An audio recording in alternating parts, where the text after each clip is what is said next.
نبی مانیں گے. کسی نے کہا میرے ہاتھوں نے بتایا یہ کیا ہے, ہم بند مٹھیوں کے اندر, پھر ہم مانیں گے کہ آپ سچے نبی ہیں. کسی نے کہا کہ میرے گھر میں ایک اپاہج لڑکی ہے, میری بیٹی اگر وہ تندرست ہو جائے تو پھر ہم آپ کو نبی مانیں گے. اللہ کے پاک نبی علیہ السلام نے فرمایا جس نے بھی مجھے مانا کسی دلیل کے بغیر نہیں مانا. وہاں ابو بکر ایسے ہیں جس نے مجھ سے کوئی دلیل نہیں مانگی. میں نے کہا ابو بکر کلمہ پڑھو, آپ نے کلمہ پڑھا اور مسلمان ہو گئے. مجھ سے یہ نہیں کہا کہ آپ کوئی دلیل دیں, کوئی پروف دیں, باقی آپ اللہ کے نبی نہیں. میں ابو بکر وہاں وہ شخص ہے جس نے بغیر دلیل کے, بغیر دیکھے مجھ پر کلمہ پڑھا ہے اور میرے اوپر ایمان لا کر دین اسلام کے اندر داخل ہوئے. تو علماء فرماتے ہیں کہ یہ سب سے پہلے صحابیت ابو بکر صدیق رضی اللہ عنہ ہے, اور ان کو یہ اعزاز بھی حاصل ہے کہ آپ کی 4 پشتیں صحابیت کے اندر. آپ کے والد گرامی بھی صحابی ہیں, خود بھی صحابی ہیں, بیٹے بھی صحابی ہیں, پوتے بھی صحابی ہیں. کسی اور صحابی کو یہ اعزاز نہیں ملا جس کی 4 نسلیں جو ہیں اللہ کے نبی اسلام کی صحابیت کا شرف رکھتے ہیں. صرف ابو بکر صدیق رضی اللہ تعالیٰ عنہ کو اللہ نے یہ اعزاز بخشا ہے کہ آپ کی 4 نسلیں جو ہیں ان کو اللہ نے صحابیت کا شرف بخشا ہے. اور حضرت ابو بکر صدیق رضی اللہ تعالیٰ عنہ کے بارے میں حضرت ابو درداء رضی اللہ تعالیٰ عنہ فرماتے ہیں آپ کا مقام و مرتبہ جو اللہ نے آپ کو عطا فرمایا تھا وہ کسی اور کو نہیں عطا فرمایا. سیدنا ابو درداء رضی اللہ تعالیٰ عنہ فرماتے ہیں کہ میں ایک دن ایک گلی سے گزر رہا تھا تو میرے پیچھے جو ابو بکر صدیق رضی اللہ تعالیٰ عنہ تشریف فرما تھے. فرماتے ہیں میں ابو بکر صدیق کے آگے تھا, حضرت ابو بکر صدیق میرے پیچھے تھے. اسی اسلام نے ہمیں اللہ کے نبی علیہ السلام نے دیکھ لیا. جب اللہ کے نبی علیہ السلام نے دیکھا تو مجھے بلایا, فرمایا ابو درداء تمہیں پتہ نہیں ابو بکر کون ہے, تمہیں اس کی عظمت کا نہیں پتا. تو میں یا رسول اللہ میں ان کی عظمت کا ایک معترف ہوں, مانتا ہوں ان کی عظمت کو. میں پھر میرے ابو بکر کے آگے کیوں چل رہا تھا, اس کی عظمت کے پیش نظر تم نے اس کے پیچھے چلنا تھا.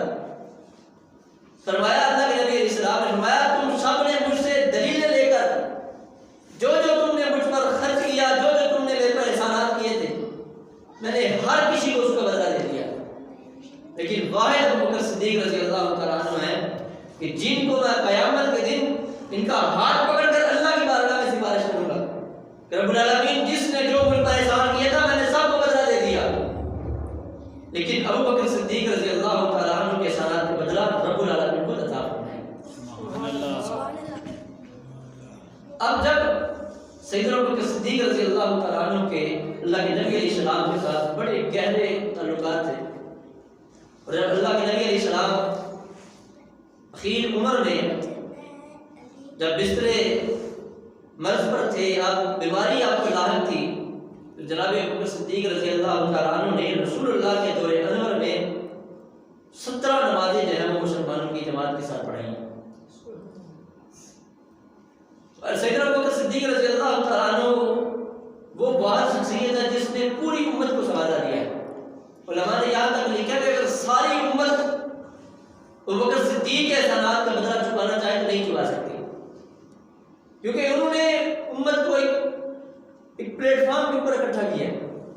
جب رسول اللہ کا وصال ہوا تھا تو کوئی صحابی سنبھالا نہیں جاتا تھا. وہ جن کا نظریہ یہ تھا کہ ہم تو کلمہ ان کا پڑھتے تھے, ان کی خاطر ہم نے اسلام قبول کیا. بہت سارے احباب کلمہ پڑھنے کے باوجود بھی مرتد ہو گئے. کچھ لوگوں نے زکات دینے سے انکار کر دیا, کچھ نے نبوت کا دعویٰ شروع کر دیا اپنا سکہ بنوانے کے لیے. لیکن ابو بکر صدیق رضی اللہ تعالیٰ عنہ وہاں بندے میں ڈٹے رہے. رسول اللہ کے وصال ان پر حضرت رضی اللہ تعالیٰ عنہ کے وصال پر حضرت عمر فاروق سے والے نہیں تھے جا رہے. آپ نے فرمایا جس نے کہا اللہ کے نبی وصال فرما گیا میں اس کی گردن اتار دوں. سیدنا ابو بکر صدیق رضی اللہ تعالیٰ عنہ نے فرمایا تم نے کلمہ کس کا پڑھا ہے؟ میں نے کلمہ رسول اللہ کا پڑھا. فرمایا عبادت کس کی کرتے ہو؟ رسول اللہ کی کرتے رہے ہو. کہا میں عبادت اللہ کی کرتا ہوں. تو میں وہ رب جو ہے میں حی القیوم ہے, وہ قیامت تک جو ہے وہ زندہ رہے گا. میں جب عبادت ہم رب کی کرتے ہیں وہ تو حی القیوم ہے, وہ ہمیشہ زندہ رہنے والا ہے.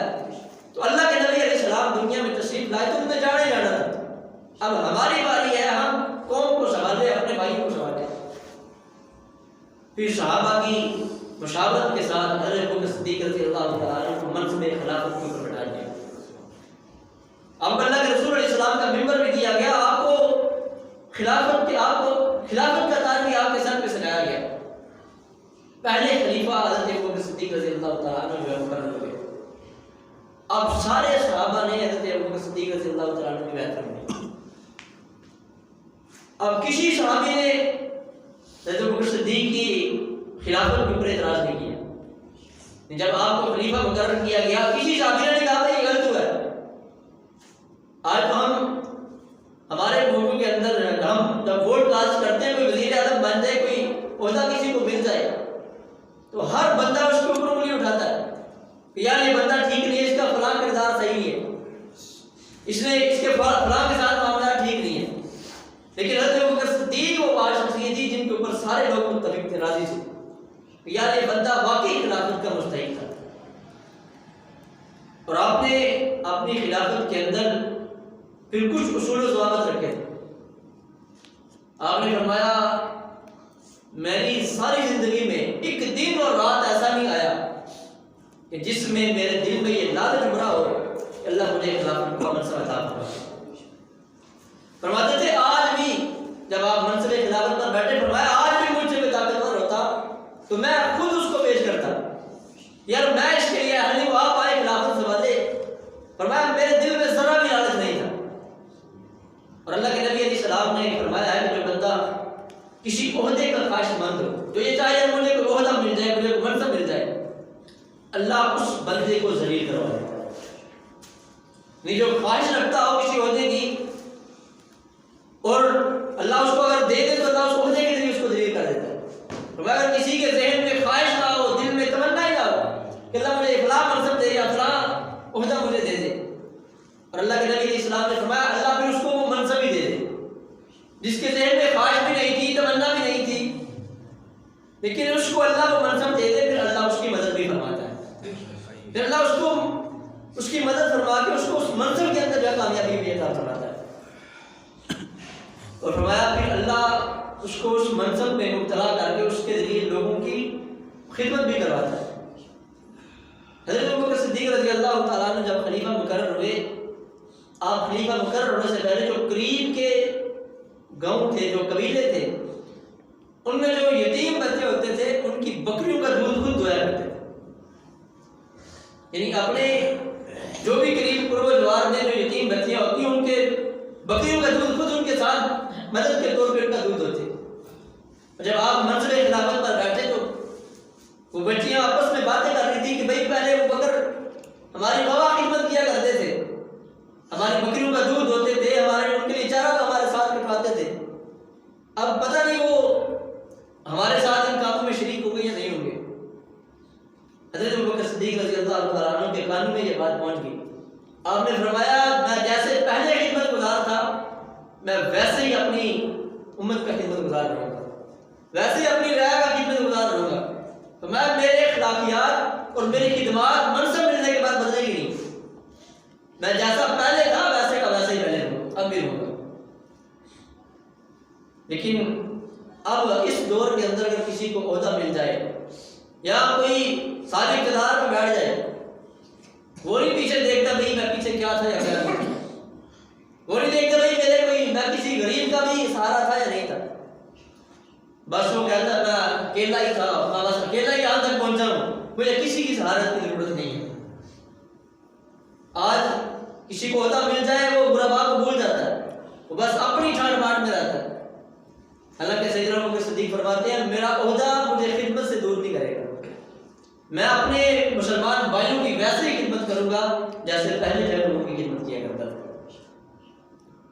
سیدنا عمر فاروق رضی اللہ تعالیٰ عنہ فرماتے ہیں جب آپ کو خلافت پہ بٹھایا گیا, آپ دوسرے دن ہی, آپ تاجر تھے, کپڑے کا کاروبار تھا آپ کا, دوسرے دن ہی تجارت کی غرض سے جب بازار جانے لگے تو صحابہ نے روک لیا. فرمایا جناب آپ اگر تجارت کریں گے تو پھر لوگوں کے معاملات کون دیکھے گا, اتنی بڑی سلطنت ہے آپ کی, اتنے بڑے لوگ ہیں آپ کی رعایا کے اندر, ان کے معاملات کون سنبھالے گا.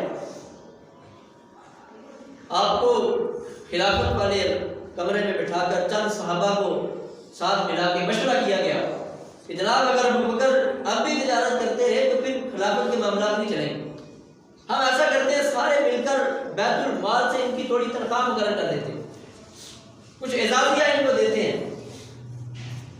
جب آپ کے اعزازی کی بات آئی تو آپ نے فرمایا میرے یاروں نے میرے حق میں اچھا فیصلہ کیا تھا، انہوں نے کہا کہ بھئی اگر ابو بکر صدیق رضی اللہ تعالیٰ عنہ کا کاروبار وسیع تھا، ان کے گھر کا اچھا گزر ہوتا تھا، اب ان کو اچھے گزر اوقات کے لیے ان کو اچھا اعزازیہ جو ہے لگایا جائے۔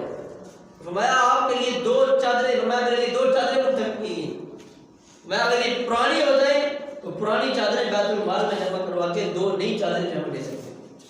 اور فرمایا آپ کے لیے، آپ فرماتے ہیں میرے لیے انہوں نے ایک سواری کا بندوبست کیا، اگر مجھے کہیں جانا پڑے تو اس کے لیے میرے لیے سواری جو ہے پیش کی گئی۔ اب یہ آپ کو اعزاز دیا گیا، لیکن علماء یہاں تک بھی لکھتے ہیں کہ آپ سے اب مشاورت کی گئی کہ جناب آپ کو کتنا اعزازیہ دیا جائے، آپ کی تنخواہ کتنی ہونی چاہیے؟ تو آپ نے فرمایا جتنی ایک مزدور کی تنخواہ ہوتی ہے ابو بکر کی تنخواہ ہوتی ہے۔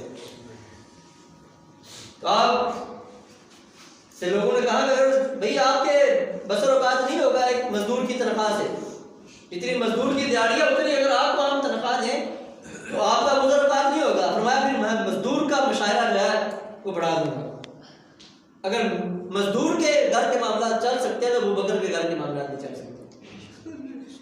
یعنی خلافت بادشاہ ہونے کے باوجود بھی، امیر المومنین ہونے کے باوجود بھی آپ نے فرمایا جتنا ایک غریب گھر کا خرچہ ہے اتنا ابو بکر کے گھر کا خرچہ ہو۔ اور پھر یہ نہیں ہے کہ بھئی کچھ جو اعزازیہ ملتا رہا خوشی کے اوپر آپ نے گزارا کیا۔ سیدہ عائشہ صدیقہ کائنات رضی اللہ تعالیٰ عنہ فرماتی ہیں جب میرے والد گرامی کا آخری وقت آیا تو آپ نے اپنی زندگی کے سارے جو آپ کو اعزازیہ دیا گیا تھا، جو تنخواہیں دی گئی تھی، آپ نے سب کو جمع کیا اور فرمایا یہ جتنے بنتے ہیں نا، آپ نے ان سب کی کیلکولیشن کر کے آپ کا جتنا بھی سرمایہ تھا، جتنی جائیداد تھی، آپ نے فرمایا یہ ساری کی ساری جائیداد ذاتی گھر کے علاوہ جو ضرورت کا گھر تھا اس کے علاوہ فرمایا جتنا بھی میرا سرمایہ ہے یہ سارے کا سارا بیت المال میں جمع کروا دیا۔ یعنی خود پہ صرف کیا تھا پیسہ، جو تنخواہیں لیتے رہے ہیں بیت المال سے، فرمایا اس سے زائد آپ نے اپنا سارا سرمایہ جو تھا وہ بیت المال میں جمع کر دیا۔ اب دیکھیں ہم بھی خلافت مدینہ کے دعوے دار ہیں، ہمارے حکمران بھی خلافت مدینہ کے دعوے دار ہیں، ہم سارے یہ چاہتے ہیں کہ وہ دور واپس آ جائے، ہمارے حکمران بھی یہ چاہتے ہیں بھائی ہمارے ملک کے اندر اسلامی نظام نافذ ہو، لیکن کوئی حکمران ایسا نہیں گزرا جس نے اپنے مرنے کے بعد یہ کہا ہو کہ میری ساری جائیداد بیت المال میں جمع کروا دی جائے یا میرا سارا سرمایہ پاکستان کے کھاتے میں ڈال دیا جائے۔ لیکن یہاں الٹی ہی گنگا بہری ہے، جو بس بیٹھتا ہے اقتدار کی کرسی پہ اس کے پاس اتنا سرمایہ ہوتا ہے کہ اس کو خود بھی خبر نہیں ہوتی، پھر اس کے اوپر ساری زندگی کیس چلتے رہتے ہیں، بھائی اس نے کرپشن کیا، اس نے دان لگایا عوام کے پیسے کا، غلط جگہ پہ استعمال کیا ہے۔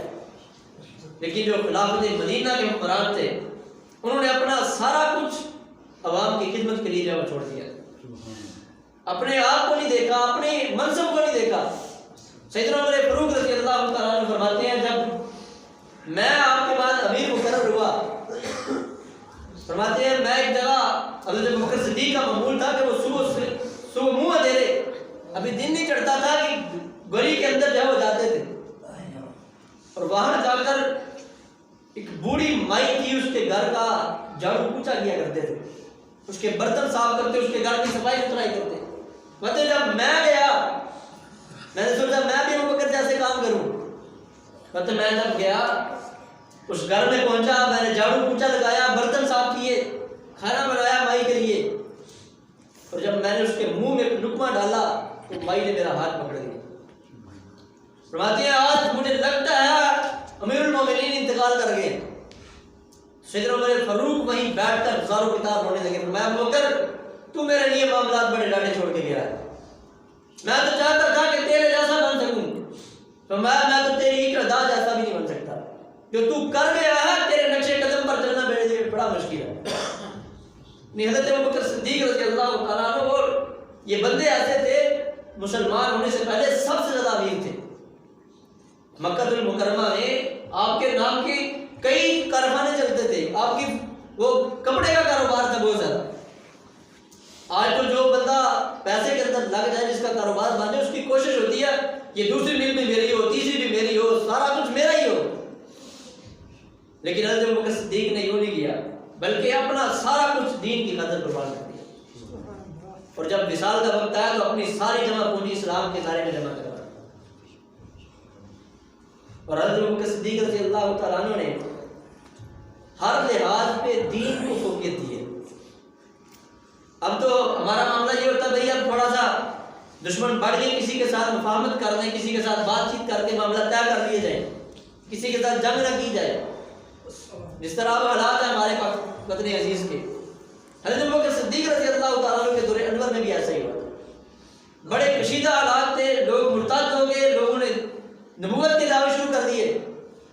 حضرت ابوبکر صدیق نے فرمایا جو دینی تقاضا ہے میں اس کے اوپر عمل کروں گا۔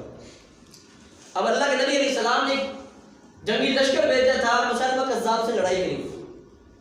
اب اپنے ہی مخالف بن چکے تھے، چاہیے تو یہ تھا کہ آپ ان کے ساتھ کچھ مفاہمت کرتے، کوئی بات چیت کر کے معاملات کو نپٹانے کی کوشش کرتے، لیکن آپ نے فرمایا جو اللہ کے نبی نے لشکر بھیجے ان سے میں پیچھے نہیں ہٹوں۔ آپ نے پھر جس نے فتنے کی کوشش کی ہے، ہر فتنے کا سدباب کیا، ہر فتنے کو کچلا ہے اور اسلام کی طاقت سے کچلا ہے، اور پھر 2.5 سال کے اندر آپ نے اسلام کی راہیں ہموار کی۔